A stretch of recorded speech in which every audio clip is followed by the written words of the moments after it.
Magnet rezeki, satu sama terhubung.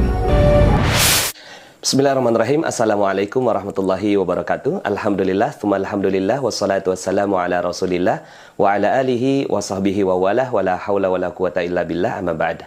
Alhamdulillah, senang sekali bisa bertemu kembali di channel YouTube Magnet Rezeki. Saya doakan Anda semua mendapatkan keberkahan, kemuliaan, kejayaan, ketinggian dari Allah Subhanahu wa Ta'ala, sehingga Anda semakin dekat dengan cita-cita Anda, harapan Anda, hajat-hajat Anda, dan juga semakin dekat dengan Allah Subhanahu wa Ta'ala. Amin ya Rabbal Alamin.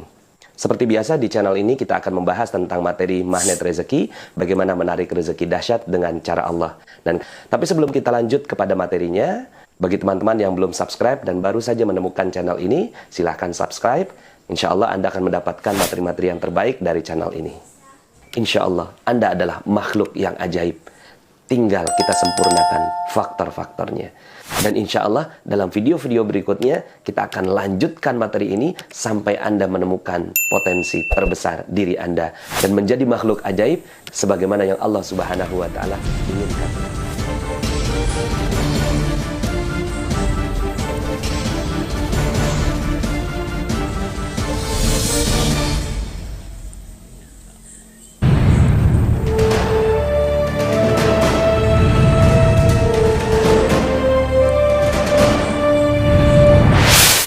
Bismillahirrahmanirrahim. Assalamualaikum warahmatullahi wabarakatuh.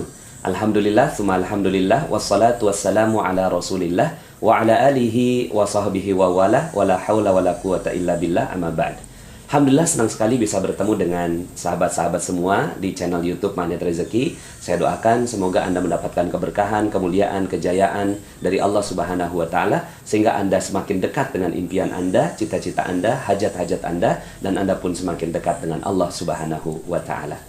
Oke, kita akan melanjutkan materi kita, dan kali ini kita sudah sampai ke jurus yang kedua berjudul Perisai Rezeki.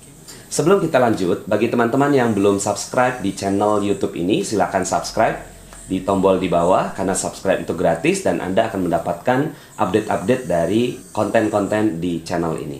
Ada orang yang mengatakan, kenapa ya rezeki saya kok terbatas? Kenapa gaji saya nggak naik-naik? Kenapa penghasilan saya segitu-gitunya gitu? Kenapa kok hutang saya nggak lunas-lunas? Kenapa kok piutang saya nggak dibayar orang? Kenapa keluarga saya nggak harmonis? Kenapa penyakit saya nggak sembuh-sembuh? Ada loh orang yang mengatakan seperti itu. Kenapa bisa seperti itu? Padahal konsep dasar rezeki di dalam Islam adalah kita semua mendapatkan rezeki. Ya, kapan? Sekarang juga. Anda sekarang ini sedang mendapatkan rezeki dari Allah Subhanahu wa Ta'ala yang kalau Anda tahan nggak akan pernah sanggup. Contohnya, nafas. Bisakah Anda menahan nafas selama 5 jam saja? Tidak akan pernah sanggup. Itulah salah satu contoh dari rezeki Allah Subhanahu wa Ta'ala. Kita nggak akan pernah sanggup menahan rezeki Allah. Karena rezeki Allah itu datangnya dipaksa. Kalau seandainya ada orang yang mengatakan bahwa kenapa kok rezeki saya nggak ada? Kenapa kok rezeki saya terbatas? Bukan karena rezekinya yang nggak ada, tapi karena dia menahan dirinya dari rezeki Allah Subhanahu wa Ta'ala. Konsep dasar dari perisai rezeki ini adalah rezeki itu datang seperti air bah. Dia seperti air yang banjir turun dari atas, kita ada di bawah. Kira-kira kalau ada orang di bawah, lalu kemudian air banjir turun dari atas, ada nggak orang yang nggak kena airnya? Kayaknya nggak mungkin ya. Semua pasti terkena airnya. Hanya ada satu golongan orang yang ketika air banjir itu datang dan dia tidak mendapatkan airnya, adalah orang-orang yang membangun benteng, membangun bendungan, membangun perisai. Sehingga akhirnya air itu datang melimpas dan dia tidak terkena ke airnya. Begitulah konsep rezeki Allah Subhanahu wa Ta'ala. Allahnya mau kasih rezeki, tapi kitanya yang membangun perisai itu. Nah, maka kalau kita sudah memahami tentang konsep ini, untuk mendapatkan air bagaimana? Sederhana, buka aja bentengnya. Sederhana, buka aja perisainya. Begitu juga dengan rezeki. Ya, kita ingin mendapatkan rezeki berlimpah, bukan dengan bekerja, bukan dengan berusaha, bukan dengan berikhtiar, tapi dengan membuka perisainya. Ketika perisai ini dibuka, maka insya Allah rezeki Allah akan datang dengan berlimpah ruah kepada kita semua. Perisai inilah yang harus kita betul-betul perhatikan agar kita mendapatkan rezeki Allah Subhanahu wa Ta'ala. Perisai itu bernama dosa. Ya, tidak ada yang lain. Kalau seandainya kita sekarang ini berada dalam kesulitan hidup, kita berada dalam keterbatasan rezeki, bukan karena Allah tak mau kasih rezeki, tapi karena ada dosa-dosa yang menghalangi diri kita dengan rezeki Allah Subhanahu wa Ta'ala. Semakin tebal dosanya, semakin jauh diri kita dari rezeki Allah Subhanahu wa Ta'ala. Dan sangat erat korelasinya antara dosa dengan rezeki. Makin banyak dosanya, makin jauh rezekinya. Makin sedikit dosanya, makin Allah Subhanahu wa Ta'ala berikan rezeki yang berlimpah. Hal ini Allah Subhanahu wa Ta'ala kemukakan di dalam Al-Quran, surat Nuh ayat 10-14. A'udzu billahi minasyaitonir rajim. Bismillahirrahmanirrahim. Faqultu astaghfiru rabbakum innahu kana ghaffara yursilis samaa'a 'alaikum midrara wa yumdidkum bi amwalin wa banin wa yaj'al lakum jannatin wa yaj'al lakum anhara ma lakum la tarjuna lillahi waqara wa qad khalaqakum atwara. Maka minta ampunlah kalian kepada Allah. Innahu kana ghaffara, sesungguhnya Allah Maha Pengampun. Kalau Allah sudah ampuni, maka sederhana.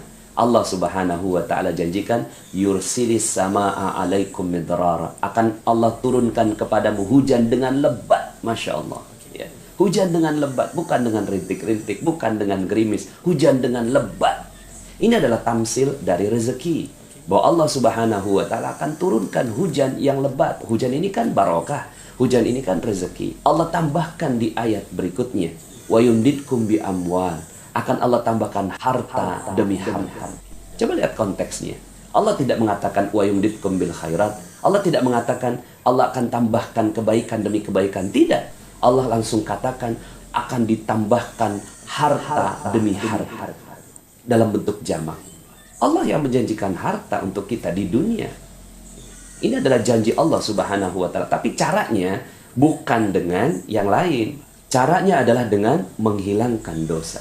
Ketika dosa kita udah hilang, maka Allah akan tambahkan harta demi harta demi harta demi harta. Mau berapa banyak? 100 juta per bulan? 200 juta per bulan? 300 juta per bulan? Ya, asal sebut. Kita minta kepada Allah Subhanahu wa Ta'ala, mudah bagi Allah. Syaratnya satu, sudah tidak ada lagi dosanya. Wa yumdidkum bi amwalin wa banin, dan Allah tambahkan anak-anak. Ya, bisa jadi bukan hanya anak biologis, anak keturunan, anak cabang, anak perusahaan, anak buah, dan seterusnya. Wa yaj'al lakum jannatin, dan Allah tambahkan kebun-kebun. Selain dari usaha yang dia buat, Allah Subhanahu wa Ta'ala tambahkan kebun-kebun yang lainnya.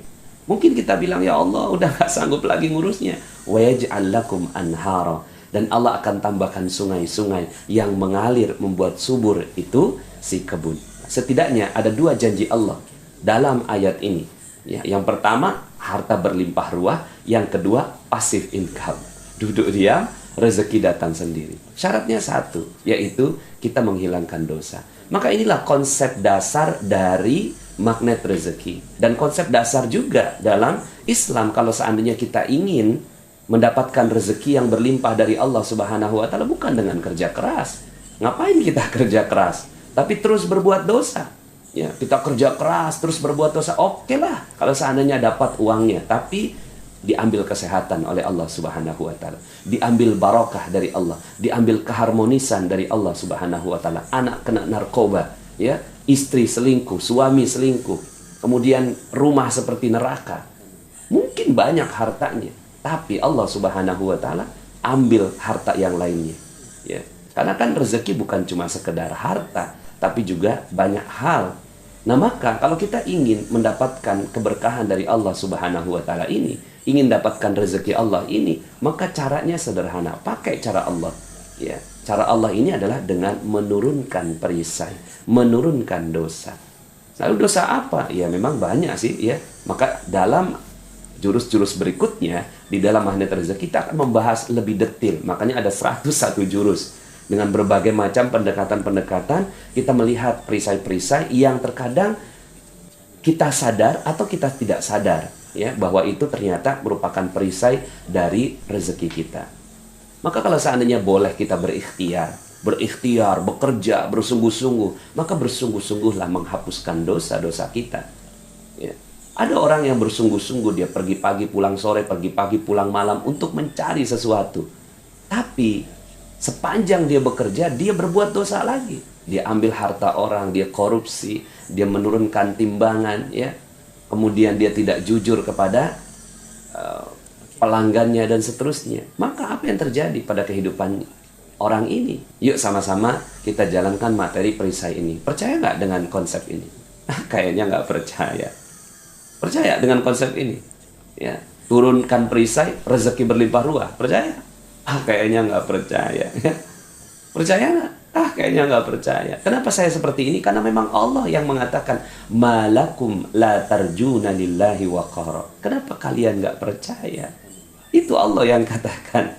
Kita nggak percaya dapatkan rezeki berkah banyak, berlimpah, dan pasif income. Nggak percaya kita. Buktinya kita nggak percaya apa? Buktinya kita nggak percaya masih buat dosa. Ya.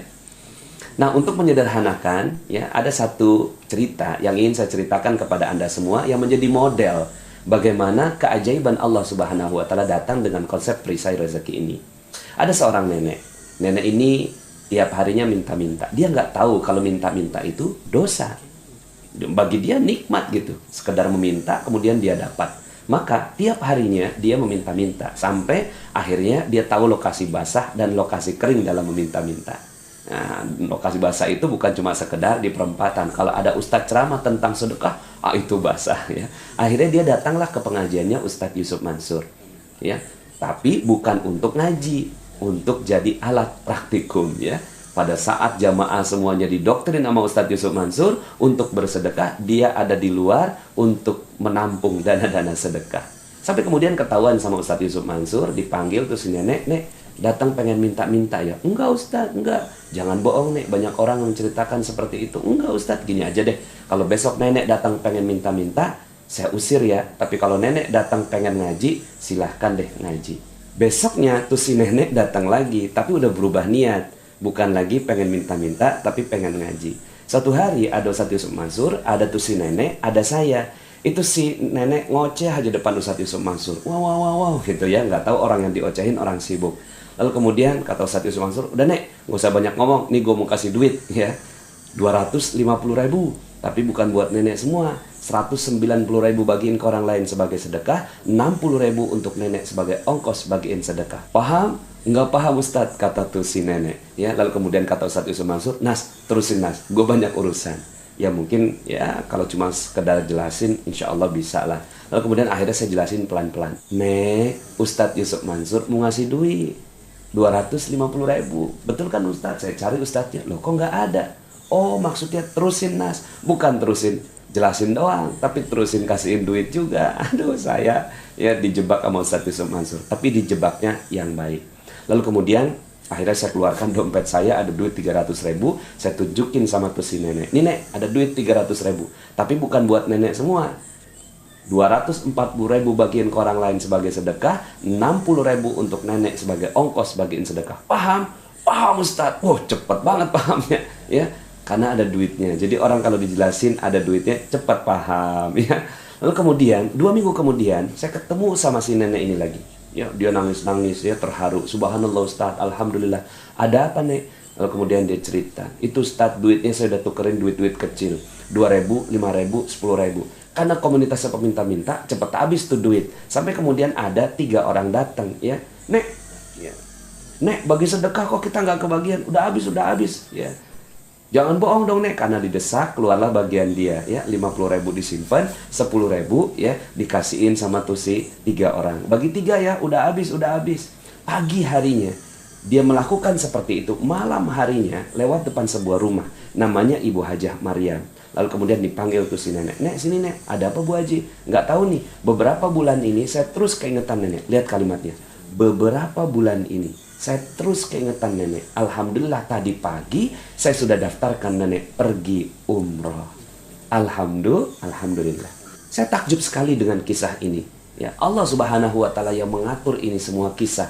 Saya menyaksikan Ustadz Yusuf Mansur ngomelin tuh si nenek. Saya menyaksikan juga ketika saya harus melaksanakan tugas dari Ustadz Yusuf Mansur. Dan 2 minggu kemudian saya ketemu sama itu si nenek lagi. Siapa yang mengatur ini semua?